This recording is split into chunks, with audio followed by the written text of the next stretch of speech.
Welcome to Module 2, the diagnosis of cancer. I'm Daryl Ward. The way cancer doctors, also called oncologists, diagnose cancer today is far different from, say, 20 years ago. As you will learn in Module 2, it involves much more than confirming that a person has a malignant tumor in a certain organ or has a cancer of the blood. Following an overview of cancer diagnosis, you will learn how doctors called pathologists determine how dangerous or aggressive a patient's tumor is and the difference between tumors that are cancerous and tumors that are benign or non-cancerous. You will also learn about cancer genomics, which involves the study of genes in a patient's cancer cells to learn what mutations might be causing the cancer. Doctors may then be able to treat the patient with drugs that target those gene mutations.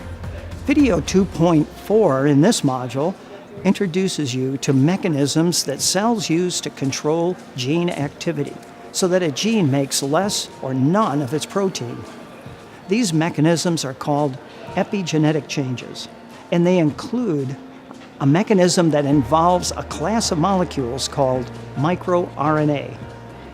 Abnormal epigenetic changes in cancer cells, including mutations in microRNA genes, help lead to cancer in a number of ways. The video about diagnostic imaging explains the technologies doctors use to see cancer inside the body. You will learn about X-rays, CT scans, magnetic resonance imaging, or MRI, nuclear medicine scans, and ultrasound. After all the testing is done, and a patient's laboratory, genetic, and imaging studies are reviewed, an oncologist will determine a patient's prognosis. This is a prediction of the likely outcome of a person's disease or illness after treatment. Video 2.6 explains how doctors arrive at a prognosis and how patients and families should interpret a prognosis, particularly one that estimates the remainder of one's life. The last video in the module, Psychological Responses to a Cancer Diagnosis, presents how people sometimes react after being diagnosed with cancer.